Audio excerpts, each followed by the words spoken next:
Welcome into Speaking Sports. Your host, Razorback Dave, along with the Commons fans, Austin Dunston. We're going to be talking about coaches and job changes. Cincinnati going to make it to the playoff, and how much more the college game is resembling the pro game. Stay with us.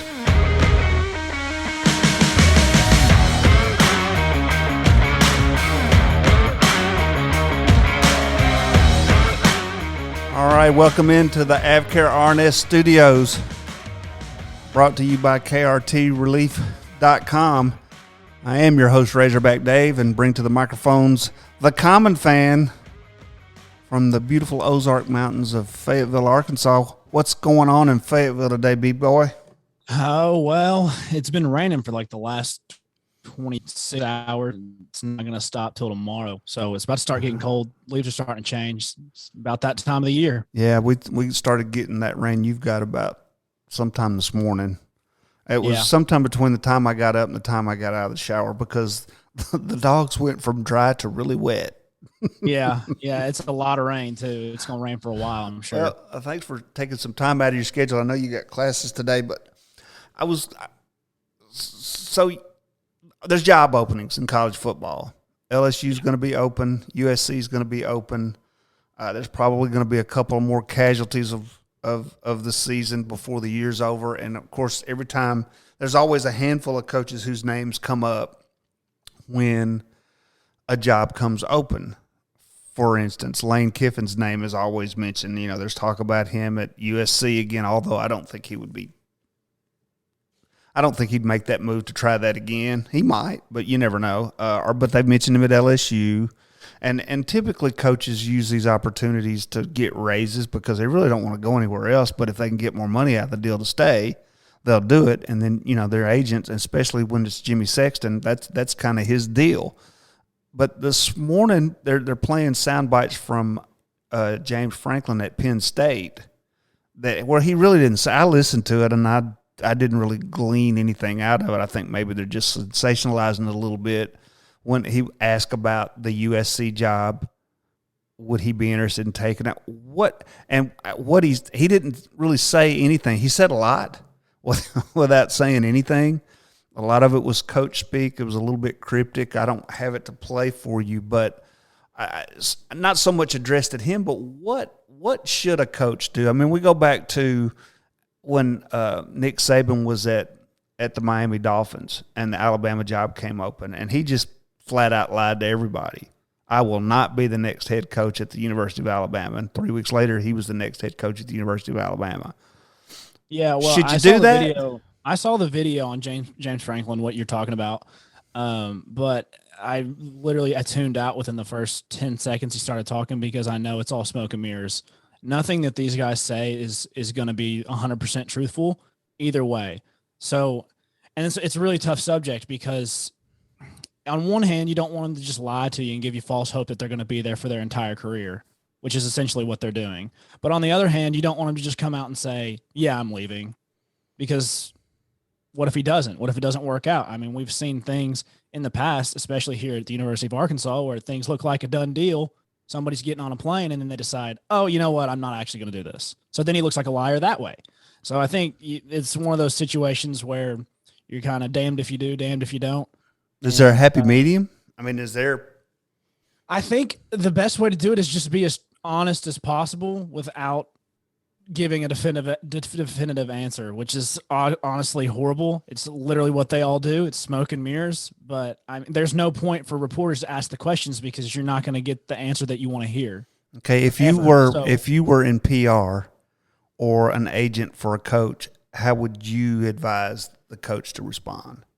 Well, I guess that all depends on the image that the coach wants to give off. If the coach, let's just take Sam Pittman for instance, of the University of Arkansas, because it's what we're close to, right? If Pittman was offered another job, and knowing the man that Pittman is, I would tell him to be honest. I would just say, go out there and tell him exactly what's going on, which you can legally, because sometimes everything's under the table. You're not really allowed to say anything in public, but I would tell him, go out there, say what you can say and what you want to say, because I trust Sam Pittman to do what he thinks is right. Now, if it were Lane Kiffin, judging off of the image he gives off, I would tell him to go create a buzz. I go tell him, hey, drop a hint that you're going to leave, drop a hint that you're interested. I don't know, create buzz around this program, create buzz around you, because that's what you do. I think you have to tailor their response to the coach that they are and to the persona that they give off themselves. Okay, so as a PR guy, assuming we know what Sam Pittman's response to that question would be, there would be no damage control to do with your team in that instance. But what about damage control with your team at Ole Miss? How do you handle that? Well, I mean, you got to know that these players that play for Lane Kiffin know the type of guy that he is. Not saying that he's a bad guy at all. I'm saying that he loves attention. He loves media. He loves creating buzz just to get attention. He'll tell his players to fake injuries. So he just doesn't. He's just not a strict by the book guy. So if you're playing for Kiffin, you're probably going in knowing that something like this could happen. Could sway him. It's probably always sitting in the back of your mind, and so there's probably in that situation not much damage control to do, because there's always that thought in all of their heads that he could get up and leave tomorrow if he wanted to. Okay, how would you feel about this response? If I had advised a coach and said, look, just go out there and say, my agent takes questions about my job. I don't take questions about my job. That's another great response. I mean, that's an honest response. And like I said, most of these things these coaches can't actually talk about. I mean, if that's the truth, your agent answers the questions about your job. And wouldn't that even come in handy? Let's say you're on the hot seat and somebody comes out and says, well, you've lost 3 in a row. Are you worried about job security? My agent takes all questions about my job. See, that's kind of a double-edged sword right there, because if you're looking for a new job and you say my agent, they take questions about my job, well, that kind of indicates that there's probably something going on. The agent's telling you not to say anything, so you're going to keep quiet. But if you're on the hot seat and things are going bad, it makes you feel like something's wrong, right? So it's kind of a double-edged sword. It's given an indication of, you're leaning one way when you might not actually be, because you just no comment. So there's a lot of stories to be told in silence. But in the end, don't you think in the end, 98% of the questions a coach takes about his job, good or bad, are rhetorical, that they really can't give a truthful answer? I mean, and I don't like it when reporters, and not just in sports, but in any genre, they ask a question that they know the guy can't answer. Yeah. And are you asking it in hopes that he trips himself up? Or are you asking in hopes that he lets something slip that he's not supposed to? Or are you just trying to make him look bad, look stupid? Well, what? Okay, well, I have a little bit of background in journalism too. That's why I asked. Answer to this question, and I think a lot of journalists get a bad reputation on just like you said, trying to get coaches to slip up, trying to get them to say something that they're not supposed to say. But okay, let me just throw the situation on you. Let's say you're writing for ESPN, okay, and everybody in the country is wondering what James Franklin's going to do with his job. Is he going to take the USC job, right? But you, knowing that he's not going to answer, decide not to ask the question. Well, how does that look on you as a journalist? You're not asking the questions that people want to know. Now, you know good and well that he's not going to answer the question, but at least to everybody in the country, it shows that you are capable of doing the job that you're supposed to do and ask the questions that are supposed to be asked. But can that not be – have you ever heard of Jim Gray? No. Okay, so Jim Gray, and I thought you were a little young for him, but Jim Gray is the guy – that has gotten the reputation for asking the question like that you're not going to get an answer, but he's gotten it's a bad reputation. He stuck a microphone in Pete Rose's face one day and said, "Did you cheat on baseball?" I mean, and he did the same thing to some other athletes, same type of deal. Just, I mean, here you go. What do you got to say? When they don't have anything to say. I mean, can't you? I remember one time President Clinton, when he was still president, he was in Little Rock to visit a senator who was in the hospital, and there was something going on. I don't remember if it was one of his scandals. It was either the backwater, Clearwater, whatever water scandal he had going. He had several things going at one time. And, of course, he got out, and everybody was asking him questions about that. And he was just waving, wouldn't say a word. And then finally one little reporter up in the front said, "How was the senator?" And he stopped and turned towards her and started saying, "Well, it was great. I got a chance to visit with him. He's feeling great, blah, blah, blah." It's the only question he took in that whole walk from the door to the car. So, I mean, I don't know. I just don't. I think anybody that's smart enough around stuff like that knows that somebody's not going to answer it. I don't think you take points off a reporter for not asking that question. Well, I mean, or do you?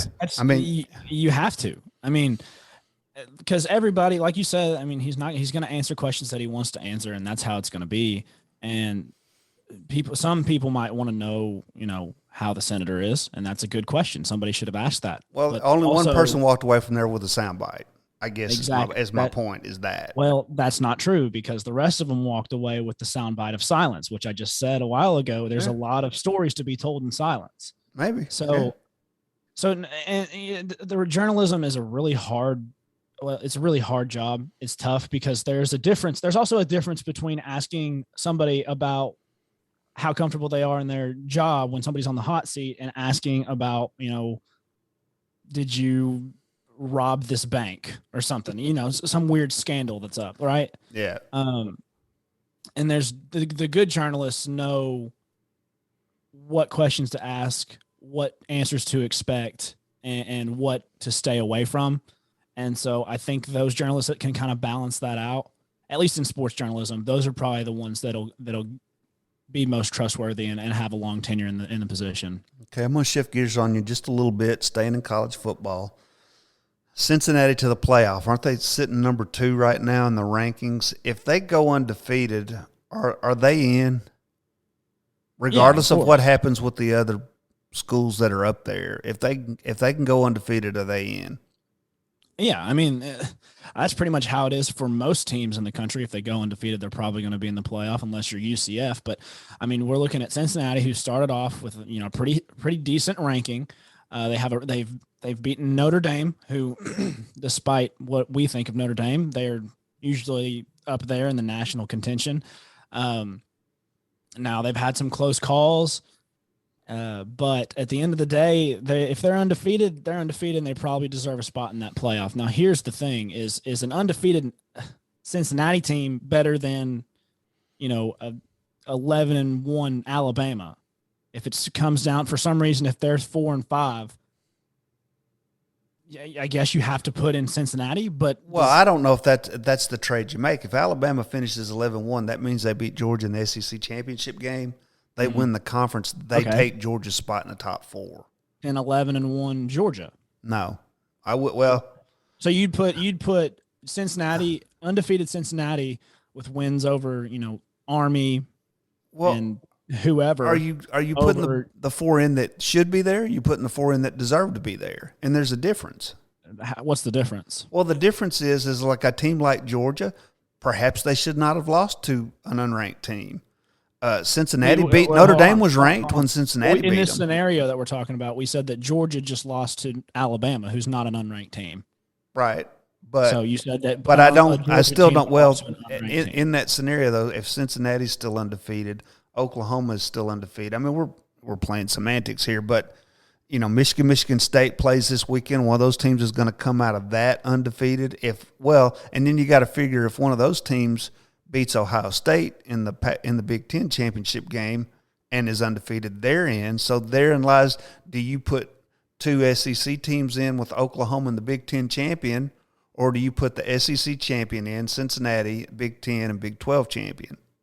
I think as of right now, Cincinnati controls their own destiny. I think so. I think if they win out, they're in, because there's not many teams except for probably Oklahoma that can go undefeated and drop in the rankings. Well, let's say you're on the committee and they don't Can I take preface this by you're probably not going to like whatever my answer is with this? No, actually, I've stopped asking like questions I don't like the answer to. Yeah, you're not going to like this one, I'm sure. No, so you put yourself on the committee and you take the other line, that the two top-ranked SEC teams outweigh the undefeated Cincinnati team, and you put Georgia, Alabama, Oklahoma, and the Big Ten champion in the top 4, does the message that sends to the rest of the college football world is no matter what you do, you're not getting in, because you can't say Cincinnati doesn't have a quality win because they beat Notre Dame. Notre Dame's 6-1, still sitting at 11, and they were ranked when they got beat by Cincinnati. So you don't have that crutch to fall back on. So you can say schedule all you want to, but you can't really. Now, the argument I guess you could make is that an SEC schedule is tougher than anybody else's, but that everybody picked their poison on that, and that's just the way it is. But and I would almost be good with that if it would expand the playoff teams. That's why the playoff has to expand. But do you think that's the catalyst that gets that done quicker if Cincinnati gets left out? Yep. I think the catalyst up until this point has been teams getting left out of the playoff. Last year was A&M. I mean, they had great wins, far better than Notre Dame's. Their one loss was to, I believe, Bama by a touchdown or something. It wasn't much, yeah. It wasn't much, and they got left out of the playoff. When that's exactly what we're talking about. We're talking about a Notre Dame team. I don't know if they were undefeated or had one loss. I can't really remember. It was a crazy year last year, but anyway, it was between those two teams, and A&M got left out when they very obviously are one of the best teams in the country. So if I'm on the committee, this is how I would approach it. I would approach it with who I think are the 4 best teams in the country. I would approach it as in don't look at their schedule. I would look at it obviously, but I mean, I would just look and see who I thought were the 4 best teams in the country, because yes, Cincinnati's undefeated. That's great. And they played who they can play. They can't control their schedule. I totally get that. I understand it 100%. But if for some reason Georgia loses and they're at 5, Georgia's a better football team than Cincinnati. 10 times out of 10. Doesn't matter what their record is. Doesn't matter when they slipped up. Head to head, Georgia is going to beat Cincinnati probably 9 out of 10 times. And so that's how I would rule it. And, if that leaves out an undefeated Cincinnati team that was going to be the first group of 5 school to ever be in the playoff, so be it. And I hate it for them. I really do, because I think that this playoff should be a 12 team, at least an 8 team. 100%. There's no question about it, but that's just the way it is right now.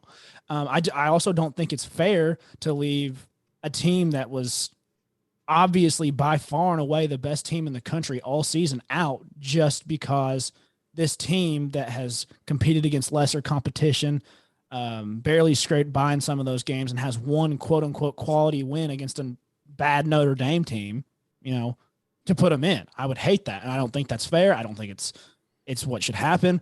I think that the top 4 teams, the 4 teams in the playoffs, should be the 4 best teams in the nation. Now, if that's Cincinnati, if they fit that category, absolutely throw them in there. I have no problem. I don't care what conference you're from. I don't care how many draft picks you have, how many 5 stars, what recruiting rank you are. It doesn't matter. If you're one of the 4 best teams in the country, you're in the playoff. That's the only way to get in. Is it justified? Let's play out your scenario. You start with Georgia loses to Alabama, drops to 5. Are they a better team? Oh, we could debate that all day, and you'd be right. But is it fair to give Georgia a second chance at beating Alabama and not give Cincinnati any chance at all? Nobody gave A&M a chance of beating Alabama when they played them. Nobody. Illinois was a 25-point underdog against who'd they beat last week? Iowa? Penn State. Was it Penn State? They were a 25-point underdog against Penn State. They beat them. I mean, and like you say, 9 times out of 10, they're going to get throttled. But that one time, don't they deserve a chance at that one time? Why is it more fair to give Georgia another chance before you give somebody with a better record at least one chance? Well, here's why it is right now, in my opinion. It's because of the way that the college football playoff is set up. Okay. The way that it's set up is right now, it's the 4 best, quote unquote, the best 4 teams in the country. Right. And I'm not saying I agree with it. It's just how it is. And that's how I've been explaining myself this whole time, just telling it like it is. So from that same narrative, you could ask, is it fair to have a Georgia team who lost to the number 2 team in the country once by, let's just say, 3? Is it fair to kick them out of a chance to win a national championship when they have been the best team in college football all year? So the problem doesn't lie within who we're picking to put in. It lies within how the playoff is set up. Okay, because right now you don't have to win your way in, right? You don't got to win your conference. You could lose your conference championship game and somehow still wind up in the college football playoff, which I think is wrong. In every other sport, in every other league, professional, high school, FCS even has it the right way. You've got to win to get into the postseason. And that's, until we get that fixed, we can just debate this all day and go in circles, because that's the root of all these problems, is that there's no definitive way for you to get into the college football playoff. And when there's a lot of gray area, it leaves open a lot of room for debate. And that's what we're sitting here doing, is debating a bunch of gray area where there's no right answer, when there should be a right answer. There absolutely should be a right answer, but there's not right now, and that has to change. All right, we're going to take a quick break. When we come back, I got one more question on this subject, and I'm going to ask it now. I want you to think about it during the break. Do you think the kind of discussions you and I are having are discussions that get had by the committee that actually picks? We're going to talk about it when we come back. You're listening to Speaking Sports. Thanks for joining us.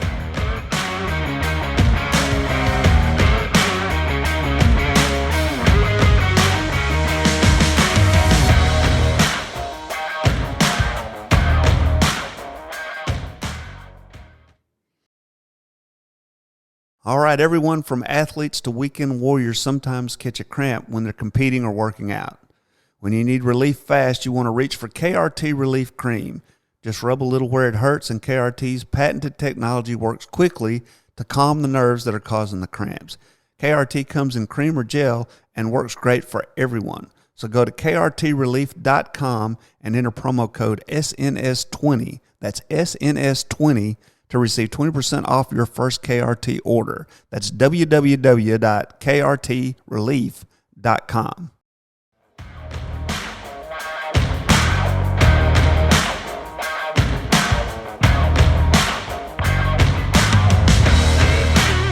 All right, welcome back to the AvCare RNS Studios. KRTrelief.com. The code is SNS20. Be sure and get some. It works.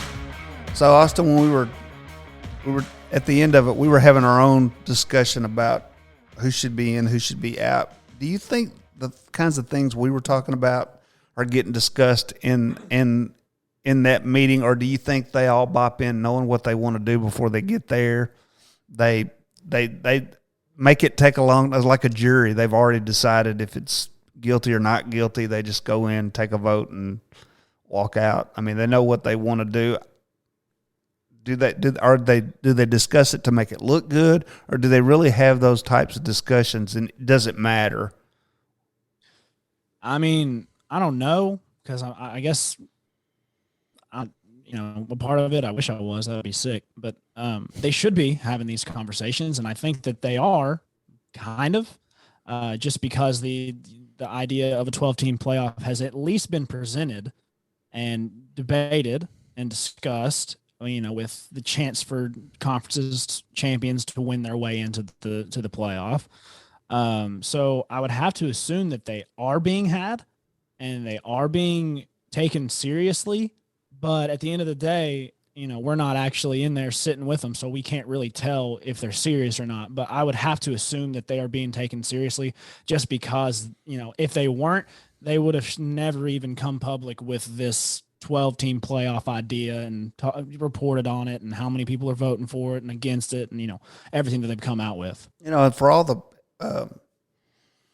bashing the NCAA's taken over the last 15 years, maybe 20, maybe since the BCS was enshrined, they are at least making an effort to get the game, to take control of the game with the transfer portal, with the NIL, with everything that's going on, they're at least trying. Now, if this was lip service about the 12-team playoff, then they fall back into what they had. But they got to keep the fans interested. Fans got to want to go to the game. I know TV ratings are great, but if you don't have a contingency of fans that want to go to the game, people aren't going to watch the game either. Remember what it was like watching the games last year with the stadium about 25% full? There was no pageantry. There was no excitement. It was almost like watching a scrimmage or a practice. It wasn't like watching the game, even though some of them were competitive. It just never, to me, it never felt. I just have always thought that the TV people underestimate the necessity for the fan that still goes to the game. Yeah, that's an interesting thought. I mean, fans are certainly important, and they're obviously a big deal for revenue generation for these athletic programs. But there's not much that the NCAA can do that will stop people from going to football games, especially here in the South. Now, I can't speak for, in northern parts of the country or out in the West Coast. I don't know because I don't live there. But I know around here, it's college football country. I mean, there's literally I can't think of one thing that the NCAA could do to stop people from going to football games, because they're not there because they love the NCAA. They're there because they love college football. They love their team. So that's kind of my opinion on that. You were on the field for Arkansas Auburn. Yes. Was that not, even though they didn't get the win, have you ever been at a football game that was a better experience than standing in that end zone where you were for the whole game? No. I mean, I'm very fortunate and blessed to have this opportunity that I have, and have a great boss that helps me out a lot, and gives me these opportunities to do what I love, at the school that I love and for the team that I love. So that experience is crazy. I mean, just being on the field while they called the Hogs is something that I can't explain. I mean, it gives you chills, takes your breath away type of thing. It's incredible. So, yeah, if you're listening out there and you have an opportunity to get field side for your favorite team, I mean, take it, because there's quite literally nothing like it. Yeah, I would like to experience that someday. I don't think I ever will, but I at least live vicariously through you. So switching back to I heard an interesting interview with Eric Musselman this morning, and not that I really want to talk basketball, but I do want to talk about how the college game is morphing towards the way the pro game is structured. And he said something interesting about, you and I had the discussion when they first introduced NIL. What's it going to be like if the running backs and the quarterbacks are getting all this money and the linemen aren't getting any money? Is there going to be any animosity there or whatever? And Musselman, in his interview, was talking about it as it relates to the basketball team. And he said, I've told them all. I said, it's no different in the pro game. In the pro game, some players on the team make millions and some players make the minimum. That's just the way it is. So go deal with it. He's basically just turned it over to them to figure it out. And I just thought that was it, because he said, with the transfer portal and with NIL, especially the basketball game, more mirrors the professional side of basketball than it ever has. And it's giving these kids a chance to get a taste for what's coming. Yeah.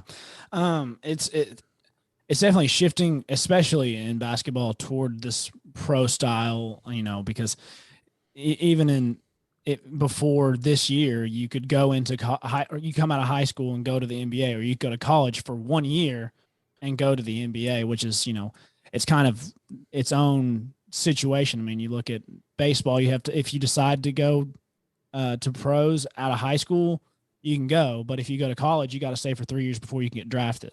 Same with football. With football, you've got to be 3 years removed from high school to get drafted either way. So I would say that basketball is the closest to mirroring its professional counterpart of any of the big three sports. And I think it's a good thing. I really do. Yeah. The one and done rule is a good rule, but that's what brought basketball closer to the pro game. Yeah, I think that I'm trying to figure out how to put this. I think that the best thing that any sport can do is put the student athletes first. I think that making student athletes happy will provide a higher quality product on the court, on the field, wherever you're playing. Because if they're happy and they want to be here and they know that you've got their back, they're going to want to play for you. You probably start to see people not go to college or not go to the pros in football after 3 years. They might stay and live out their entire eligibility because they can get paid, because the NCAA isn't shunning them for having a big talent. Yeah. So I think that any situation that puts the student athletes' interests first and mirrors professional sports is going to only create a better environment for them to play in college and more incentive for them to stay. Yeah, and one of the other things he was talking about, the conversations that he had at the end of the year with Moses Moody and a couple of the other guys. He said the conversation with Moody, it lasted 5 seconds. Look, you're a lottery pick. You need to go. You've done everything you need to do. Have a nice life. That was it. The other guys, he was saying, you could stay and you could certainly help our team. However, you've done your work here. You need to position yourself for the future. And he told the ones that went, like Justin Smith, you're probably going to have to play in Europe, but you should go do it. Here's what you need to work on. Here's the answers to the questions that you're going to have. So basically, he's made his players happy by telling them the truth. And it was an interesting thing. What he said was, that by telling them the truth, you embellish your recruiting classes down the road, because recruits call your former players and ask you, how did he advise you on this? What did he tell you on that? If a recruit called Moses Moody's parents today and said, hey, how did that go? How did he treat you? He spoke truthfully with us. When it was time to go, he said to go. When it was time to stay, it was time to stay. And while I was here, this is what I had to work on to get where I wanted to go. And it was, I don't know if they all do that. I don't think everybody has the luxury of doing it like that.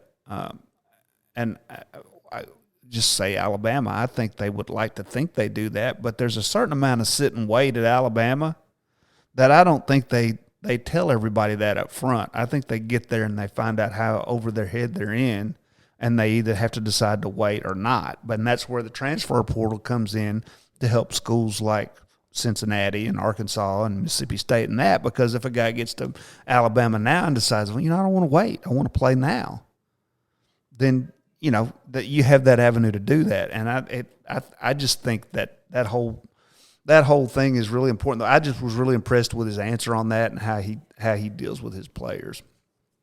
Yeah, I mean, Eric Musselman's probably one of the best college basketball coaches in the country. And that's not really biased. I mean, obviously it is, because we love the Razorbacks. But no, he's good. The way he handles himself, the way that he talks to the media, the way he's on social media, the way he highlights his athletes. I mean, you can look at in their red-white game. I don't know if me and you were there. I don't know if you noticed, but on the back of Musselman's shirt was every single player's Twitter handle. Yeah, I saw that. On the back of every coach's shirt was the handle for Twitter of all of their athletes, which is awesome. So I mean, he's one of the coaches in the country that puts his players first. So he's honest with them, and he truly wants to see them succeed. So I mean, I have nothing but absolute respect for Eric Musselman and what he's done at Arkansas. Hogs are off this weekend. What game are you going to watch? Well, I actually am going to watch the Eric Musselman and the Razorbacks take on North Texas on Saturday in an exhibition match. I'll probably have some college football pulled up on my phone. I think Tennessee plays they play Auburn, maybe, or maybe Ole Miss plays Auburn. I think it's Ole Miss and Auburn, yeah. Which Michigan State. Let's see, I had a schedule up here a minute ago. I can't remember who Tennessee plays this week. Might be Georgia. I don't know. It's somebody that they're going to get beat by. Florida and Georgia are playing this weekend. LSU is off. It looks like Tennessee might be off as well. Maybe they have a bye this week, which they could get beat by the bye. So who knows? I just find the SEC conference schedule for you real quick. Missouri is at Vanderbilt, Georgia's at Florida, Ole Miss is at Auburn, and Kentucky's at Mississippi State. Everybody else is off. Yeah. I mean, did you say Ole Miss at Auburn? Yes. That'll be a good one. It's at Jordan Hare, so it doesn't matter how good Auburn is. It's always tough to go into Jordan Hare and win. Yeah, that could be an upset to lose. I don't think the point spread is very wide on that one. I haven't looked, but I don't think it is. Is Ole Miss the favorite in that game? I really, you know what? I don't know. Yeah, I don't think they should be. Well, they're the higher ranked team. They should be. I hadn't seen a spread though, but yeah, I mean, I think Auburn probably goes in there and kind of throws a little water on Ole Miss's fire. Now I'm not saying they'll win 100%, but it'll be close. And I hope they win and knock Matt Corral out of the Heisman talk, so we can just move on to a real candidate. I'm sick of hearing his name. Sorry, Matt. Yeah, I'm not an Ole Miss fan. Yeah, that's probably a discussion for another day. But yeah. I'm not huge on Ole Miss. I don't think they've beaten anybody that's great. They beat the Razorbacks by 1 point at home at 11 a.m. kickoff when Arkansas should have won that game. And I don't think that Arkansas's, an incredible quality win. So it'll be interesting to see. I think Auburn is better than a lot of people thought they were going to be this year. Certainly myself. I can't stand Bo Nix. I can't stand Matt Corral. We don't like anybody, dude. I'm just glad that one of them's got to lose on Saturday. And I conveniently didn't talk about Tennessee. All right, that's going to do it. He's the Common Fan. You see his Twitter handle there on the screen. Thank you for joining me. Thank you for joining us. We'll see you next week on Speaking Sports.